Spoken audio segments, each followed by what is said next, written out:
రాష్ట్రంలో ముఖ్యంగా తెలంగాణ ఉద్యమం తెలంగాణ రాష్ట్ర సాధనలో విద్యార్థుల యొక్క నిరుద్యోగ సమస్య ఉద్యోగ ఉపాధి అవకాశాలే ఆనాడు అత్యంత కీలక పాత్ర పోషించినాయి.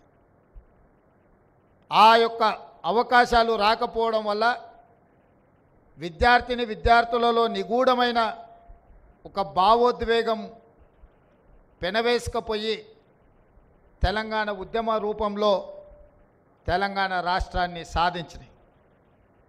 తెలంగాణ రాష్ట్రాన్ని సాధించిన యువతీ యువకులకు విద్యార్థి నిరుద్యోగులకు ఉద్యోగ ఉపాధి అవకాశాలు కల్పించడమే మా ప్రభుత్వం యొక్క లక్ష్యము, మా ప్రభుత్వం యొక్క లక్ష్యము.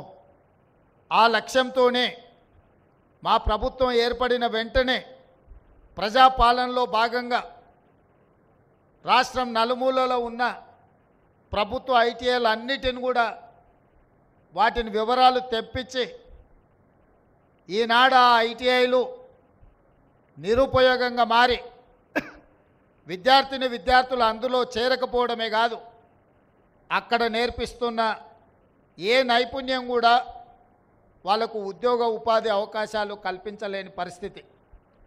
సమాజం అధునాతనమైన టెక్నాలజీ వైపు వేగంగా పరిగెడుతుంటే ఇంకా 40-50 సంవత్సరాల క్రితం మొదలుపెట్టిన విధానాలనే మనము విద్య రూపంలో సాంకేతిక నైపుణ్య రూపంలో వాళ్ళకి నేర్పిస్తే వాళ్ళు అది నేర్చుకొని సర్టిఫికెట్ తీసుకొని ప్రపంచంతో పోటీ పడడానికి వస్తే వాళ్ళు నేర్చుకున్న నైపుణ్యం అంతా అసలు ఏమాత్రం ఈ కాలానికి సరిపోకుండా అవుట్ ఆఫ్ సిలబస్ అయిపోయి అవుట్ ఆఫ్ ఫోకస్ అయిపోయే పరిస్థితి ఉంది. అందుకే విద్యార్థులు నిరుద్యోగ యువకుల యొక్క ఆలోచన తెలిసిన వాడిగా మిమ్మల్ని అందరినీ మా కుటుంబ సభ్యులుగా భావించి మా తమ్ముల్లో మా చెల్లెల్లో ఒకవేళ ఉద్యోగ ఉపాధి అవకాశాలు లేకపోతే కుటుంబ సభ్యుడిగా కుటుంబ పెద్దగా వాళ్ళకి ఎలాంటి నైపుణ్యాన్ని నేర్పించాలి, వాళ్ళకి ఎలాంటి ఉద్యోగ ఉపాధి అవకాశాలు కల్పించాలన్న ఆలోచన చేసి అధికారులతో సంప్రదించి మనసు పెట్టి చేసిన ఆలోచననే ఈనాడు ఏర్పాటు చేసిన ఏటీసీలో అడ్వాన్స్డ్ టెక్నాలజీ సెంటర్స్ అని చెప్పి నేను ఈ సందర్భంగా గర్వంగా నేను చెప్పదలుచుకున్నాను. ఎందుకు అంటే మేమేదో పాలకులం అన్నట్టుగా, మేము పాలకులం మీరు బానిసలు అన్న ఆలోచన మా ప్రభుత్వానికి లేదు. మేము సేవకులము, మమ్మల్ని నియమించింది మీరు, మీ ప్రతినిధులము. మీ యొక్క ఆకాంక్షల్ని నెరవేర్చడం, మీ ఆలోచనలు అమలు చేయడమే ఈ ప్రభుత్వం యొక్క విధానం. అందుకే ఈనాడు ఈ రాష్ట్రంలో దాదాపుగా 40 లక్షల మంది నిరుద్యోగ యువతీ యువకులు ఉద్యోగ ఉపాధి అవకాశాలు లేక తెలంగాణ పబ్లిక్ సర్వీస్ కమిషన్ చుట్టూతోనో, పోలీసు రిక్రూట్మెంట్ బోర్డుల చుట్టూతోనో, మెడికల్ అండ్ హెల్త్ రిక్రూట్మెంట్ బోర్డుల చుట్టూతోనో లక్షలాది మంది తిరగడంతో సంవత్సరాల కొద్ది కాలం వాళ్ళ సమయాన్ని వృధా చేసుకొని గ్రామీణ ప్రాంతాలలో నుంచి కోచింగ్ సెంటర్ల కోసం హైదరాబాద్కు వచ్చి 10 సంవత్సరాలు మీ విలువైన వయసు, మీ విలువైన కాలము వృధా అయిపోయి ఆత్మహత్యలు చేసుకోవాల్సిన పరిస్థితులు వచ్చిన తెలంగాణ రాష్ట్రంలో దాపురించినాయి. అందుకే వాటన్నిటిని పరిగణలోకి తీసుకొని వాటిని అధిగమించి సర్టిఫికెట్ ఉంటే సరిపోదు, సాంకేతిక నైపుణ్యం ఉండాలి, సాంకేతిక నైపుణ్యమే మీకు ఉద్యోగ అవకాశాలు కల్పిస్తుంది అని చెప్పి నేను బలంగా నమ్ముతున్నా. నా సొంత అనుభవమే నేను చెప్పదలుచుకున్నా. నేను సొంత ఇల్లు కట్టుకుందామని పని మొదలు పెడితే సైట్ సూపర్వైజర్ కోసం నేను కావాలి అని కొంతమంది తెలిసిన వాళ్ళకి చెప్తే engineering graduates, civil engineering graduates or engineering graduates వచ్చి 15,000కు పని చేస్తాము, మాకు అవకాశం ఇవ్వమని అడిగినారు. కానీ మేస్త్రిగా అనుభవం ఉండి నిర్మాణ రంగంలో కొంచెం నైపుణ్యం ఉన్న వాళ్ళని అడిగితే 60,000 రూపాయలు అడిగినారు.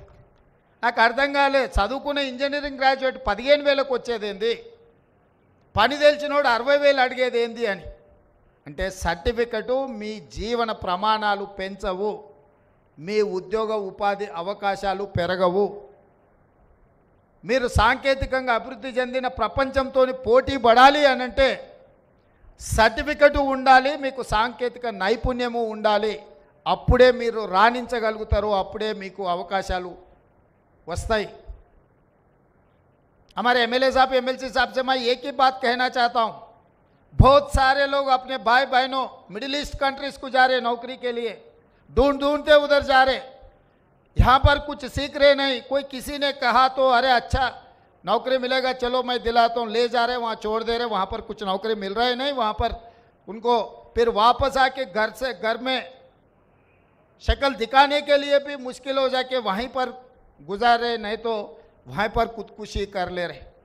इसीलिए आज मल्लेपल्ली में जो शुरुआत किए, यहाँ से अपने भाई बहनों जो भी मिडिल ईस्ट कंट्री में नौकरियों के लिए ढूंढ रहे, तड़प रहे, उन लोगों को यहाँ पर तजुर्बा देंगे, यहाँ पर जो जो सिखाना है सिखाएंगे।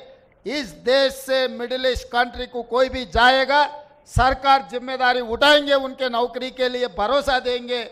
उनको वहाँ पर कुछ भी तकलीफ आए तो तेलंगाना सरकार उनके तरफ से वकालत लेके उनके तरफ से हम लड़ेंगे, क्योंकि आज के तारीख में खासकर मुस्लिम माइनॉरिटी भाई बहनों बहुत सारे मिडिल ईस्ट कंट्री जा रहे, मगर वहाँ पर जाने के बाद उन लोगों को कुछ समझ में भी नहीं आ रहे हम कहाँ है, क्या काम कर रहा है।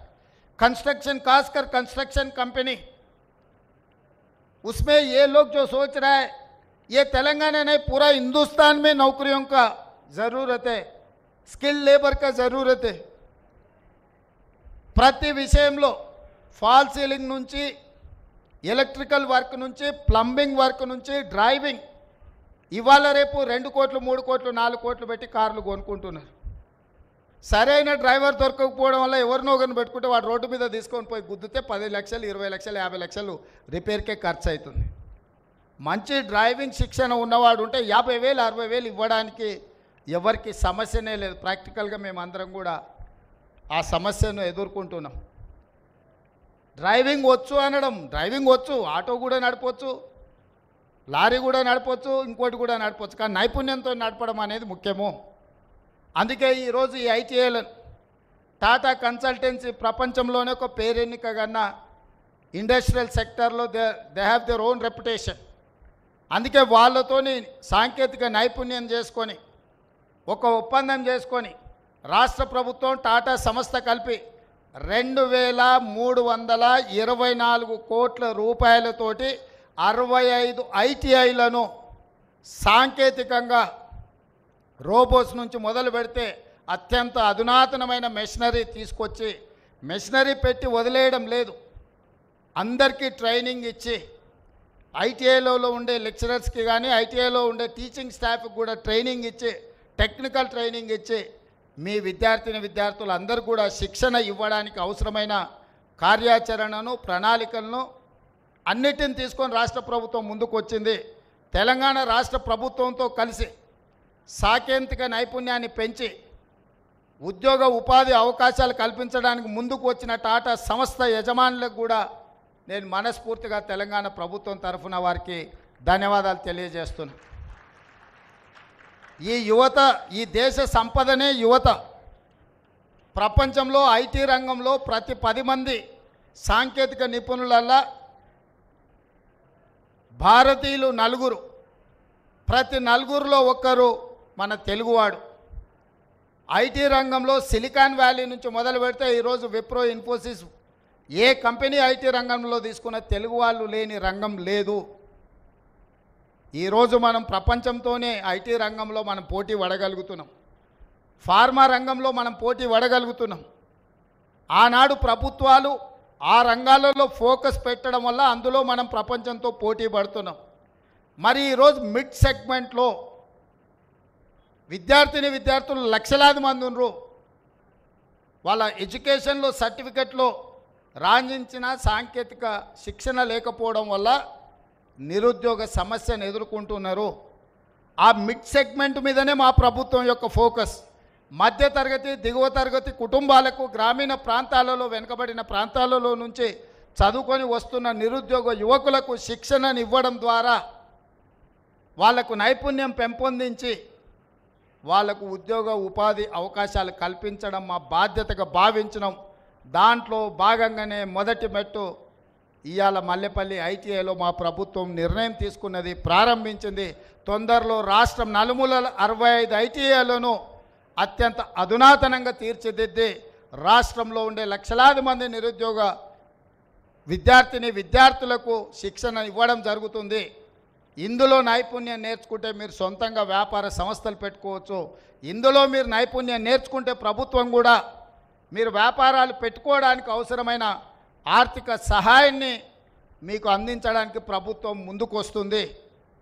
మీకు నేర్పించడం ద్వారా మీ భవిష్యత్తుకు ఒక విశ్వాసాన్ని, నమ్మకాన్ని మన ప్రభుత్వం కల్పించాలి అని అనుకుంటుంది. అందుకే ఈ వేదిక మీద నుంచి మీడియా మిత్రుల ద్వారా తెలంగాణ రాష్ట్రంలో ఉన్న లక్షలాది మంది నిరుద్యోగ విద్యార్థులకు భవిష్యత్తులో చదవాలనుకున్న వాళ్లకు చేరండి ఐటీఐల్లో. ఇంతకుముందు వేరు, ఇప్పుడు వేరు.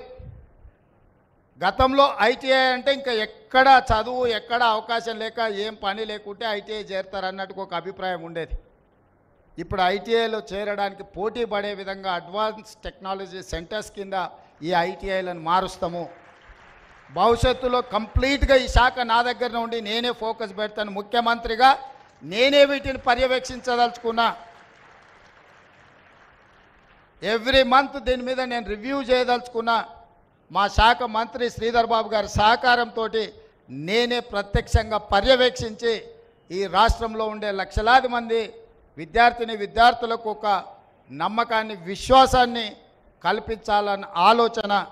అందుకే రాజకీయ పార్టీల నుంచి విద్యార్థుల వరకు నా సూచన ఒకటే, దీన్ని మనము ఎంత అభివృద్ధి చేసుకుంటే అంత ప్రయోజనం ఉంటుంది. రేపు సాంకేతికంగా నిర్మాణ రంగంలో కానీ, ఇతర రంగాలలో కానీ, ఇండస్ట్రియల్ సెక్టర్లో కానీ, వివిధ రంగాలలో ఏ దేశంలో చూసినా మన రాష్ట్రంలో ట్రైనింగ్ పొందిన, మన రాష్ట్రానికి సంబంధించిన విద్యార్థులే ఉండాలి అని బలంగా కోరుకుంటున్నా. మిడిల్ ఈస్ట్ దేశాలలో ఉన్న నిర్మాణ రంగంలో మన దగ్గర శిక్షణ పొంది నైపుణ్యం ఉన్న వాళ్ళే పూర్తి స్థాయిలో అక్కడ ఉపాధి అవకాశాలు పొందాలని ఆకాంక్షిస్తున్నాము.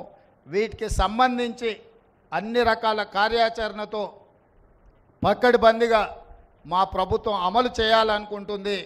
ఈ కార్యక్రమాన్ని ఏర్పాటు చేసి ఇంత ఒక మంచి ఎస్టాబ్లిష్మెంట్ కోసం ఈరోజు ఇక్కడ దాదాపుగా ఓన్లీ కన్స్ట్రక్షన్ ఎక్విప్మెంట్ కన్స్ట్రక్షన్ కాస్టే దాదాపుగా 25 కోట్లు. 4 యూనిట్స్ ఎస్టాబ్లిష్ చేస్తున్నాం. Each unit 5.5-6 crores.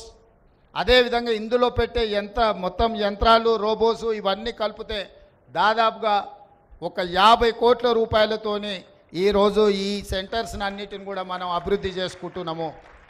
మొత్తం రాష్ట్రంలో 2,324 కోట్ల రూపాయలతోటి 65 ఐటీఐలను అడ్వాన్స్డ్ టెక్నాలజీ సెంటర్స్గా మనము మార్పు చేయబోతున్నాము. ఇది ఖచ్చితంగా ఈ రాష్ట్రంలో ఉండే లక్షలాది మంది విద్యార్థులకు ఉపయోగపడుతుంది. మీరందరూ ఇక్కడ శిక్షణ పొందండి. తప్పకుండా మీకు ఉద్యోగమో లేదా ఉపాధి అవకాశమో వస్తుందని తెలియజేస్తూ మరొక్కసారి కార్యక్రమంలో పాల్గొన్న ఇక్కడున్న మా విద్యార్థులందరికీ శుభాకాంక్షలు తెలియజేస్తూ సెలవు తీసుకుంటున్నాను. ధన్యవాదాలు మిత్రులారా.